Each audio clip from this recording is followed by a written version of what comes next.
इस समय विश्व युद्ध की स्थिति में गुजर रहा है और यूक्रेन और रशिया यानी कि रूस की लड़ाई चल रही है, सबको पता है। हमारे कहने का मतलब ये है कि अपने भारत को अगर विश्व में सबसे बड़ी ताकत बनाना है तो अपने मोदी जी को लाना और मोदी जी का रहना बहुत ज़रूरी है। और मोदी जी को आगे भी भगवान उनको लंबी उम्र दें। मोदी एक सुपर पावर हैं दुनिया के, सबकी निगाहें अपने भारत के ऊपर है। अभी आप लोगों ने देखा होगा कि यूक्रेन के जो यहाँ पर राजदूत हैं उन्होंने खुद बोला कि मोदी जी चाहें तो यह विश्व युद्ध रुक सकता है, मोदी जी चाहें तो यह यूक्रेन और रशिया का युद्ध रुक जाएगा। हमें बहुत गर्व फील हुआ और राष्ट्र को भी गर्व फील हुआ। इसका फीडबैक आप लोगों ने देखा होगा। तो आप लोगों से यही मेरी आग्रह है कि देश को अगर सुपर पावर बनाना है तो मोदी जी का समर्थन करें, मोदी जी को बल दें और आपस की लड़ाई आप लोग न लड़ें। जो कि यहाँ पर आप लोग देख रहे होंगे छोटी छोटी जो कुटियों में बटी हुई हैं, टुकड़ियों में बटी हुई हैं राजनीतिक पार्टियाँ, जो कि अपने राजनीतिक फ़ायदे के लिए देश का विभाजन और कूटनीति राजनीति अपनाते हुए यहाँ पे इतना इनको चैलेंजेस, इनको टेंशन देती हैं। जैसे कि आपने देखा होगा अपने भारत में ही कि आंदोलन इतने चलते हैं, कोई भी ये देश हित में योजनाएं लेके आते हैं तो किसान आंदोलन होने लगता है। NRC भी लेके आए, अपने देशवासियों के लिए लेके आए, तो उसमें अराजक तत्व जो कि धर्म के आधार पर बंटवारा हुआ है, उसके बाद भी यहाँ पे हमारी सहनशीलता और हमारा जो दिल है नरम है, हम लोगों ने सबको पनाह दिया। अब वही अपनी भागीदारी मांगते हैं, कहते हैं कि मेरा भी अधिकार है, लेकिन किसी का अधिकार नहीं है, हम लोगों का अधिकार है, सनातनियों का अधिकार है। अब इन सब ताकतों से लड़ने के लिए कितनी एनर्जी वेस्ट होती है, कितना समय बर्बाद होता है, क्या से क्या होता है। तो कोई भी बिल पास होता है तो उसमें सरकार अपना कितना अहम भूमिका निभाती है, कितना खर्चा होता है, समय बर्बाद होता है। तो आप लोगों से यही आग्रह है कि आप लोग अपने सनातनी भाई कम से कम अपने भारत को, जैसे रसिया लड़ाई लड़ रहा है इस समय मौके पे, अखंड रसिया की लड़ाई लड़ रहा है, जो कि खुलकर के कोई भी देश समर्थन में नहीं आ रहा है, लेकिन हाँ चाइना उनके समर्थन में आ गया है और अपने फ़ायदे के लिए आया है। वो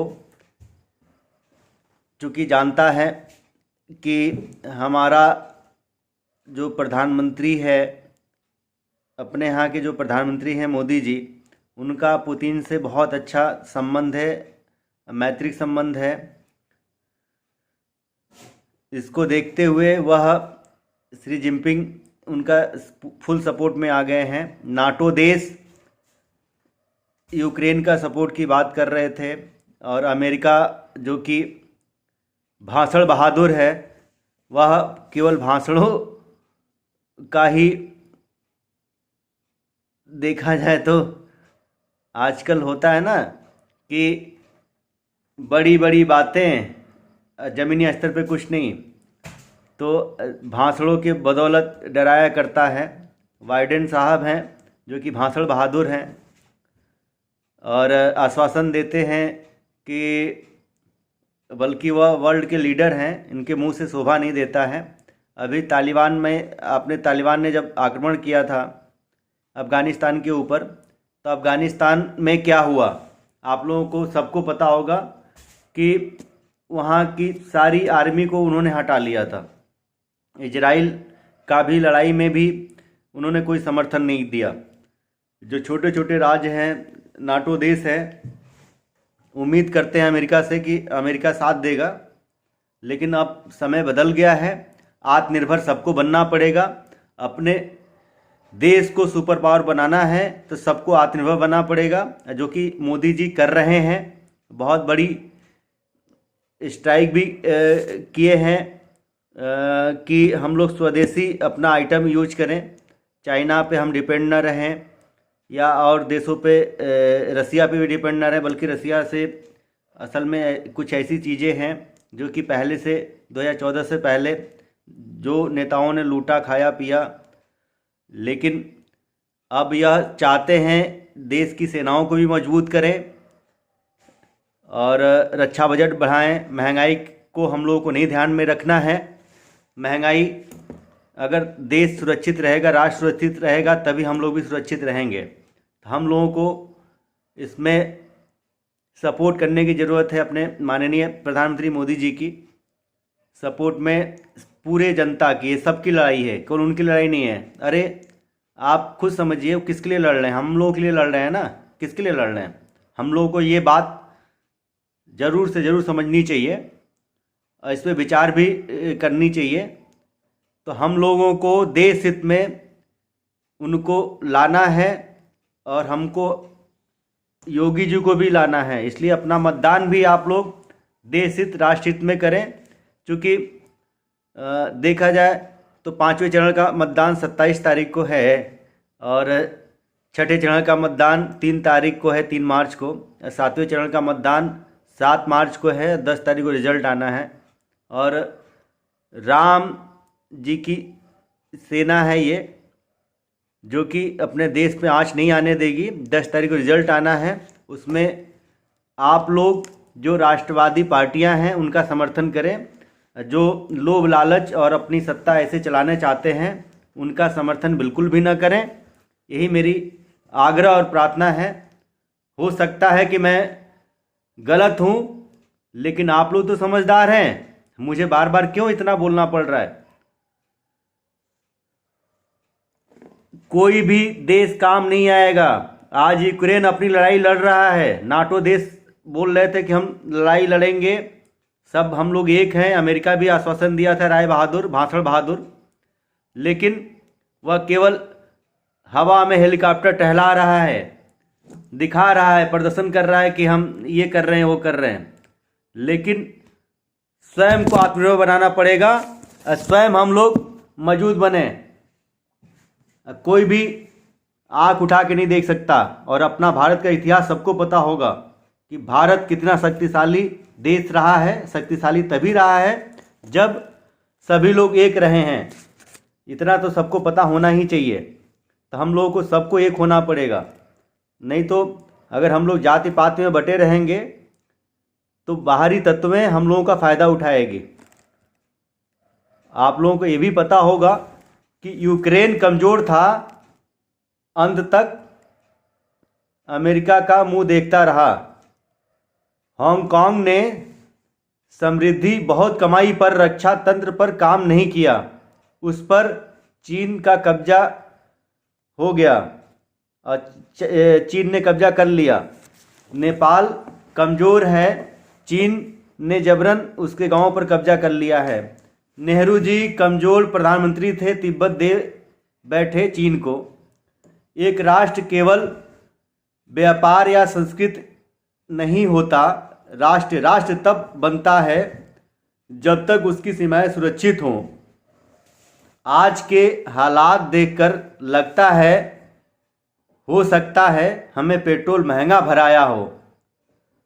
हम लोगों को लगता है कि हमने पेट्रोल महंगा भराया है ना, लेकिन यह विचार करने योग्य है कि यह महंगा, भाई सरकार की इनकम तो मेन टैक्स ही होती है, सबको पता है।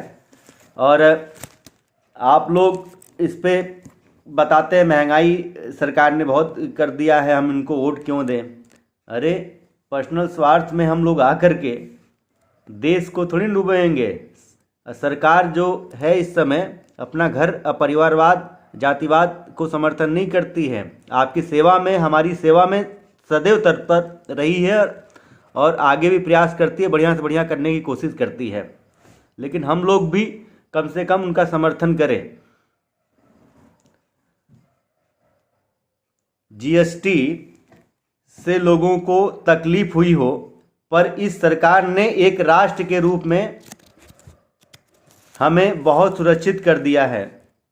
हमारे पास विश्व की जानी मानी सेना है जो घर में घुसकर मारती है। वो सेना है जिसकी आंखों से चीन भी घबराता है, जिनके बाहुबल से चीन भी घबराता है। ये हम लोगों को बताना नहीं चाहिए, ये आप लोग खुद ही साक्षी हैं, देखा होगा आप लोगों ने लड़ाई में।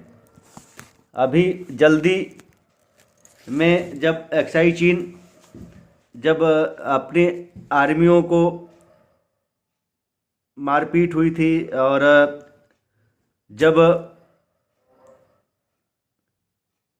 वहाँ पर चीनी सैनिक हमारे भारत में घुस गए थे, तो उस समय की बात है।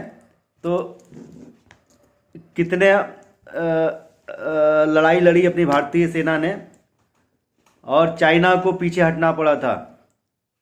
और वो सब लेके आए थे लाठी में तारे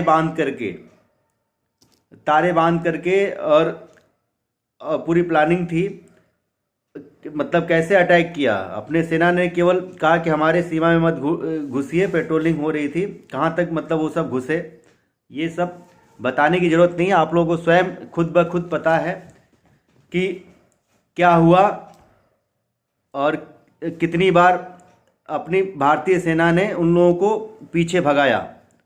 आज भी देख रहे होंगे कि वहाँ पे पुल बन रहा है, रोडें बन रही हैं और अपना देश कितना संपन्न है मोदी जी के राज में कि चाइना भी घबराता है।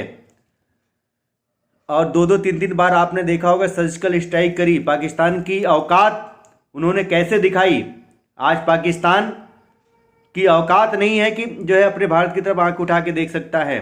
धारा 370 मोदी जी ने किस हालात में कैसे हटाया, कैसे कि मतलब किया। यही नेहरू थे, यही इंदिरा जी थी जो कि कहती थी कि मेरे को यूएन को जवाब देना पड़ेगा, देश को जवाब देना पड़ेगा। घबराते थे 370 हटाने के लिए। और महमूदा मुफ्ती कहती थी कि आग लग जाएगी अगर 370 का नाम लिया आपने, 370 हटाने की बात करी तो देश में आग लग जाएगा, क्या से क्या हो जाएगा। और धमकी देती थी कि पाकिस्तान के पास एटम बम है।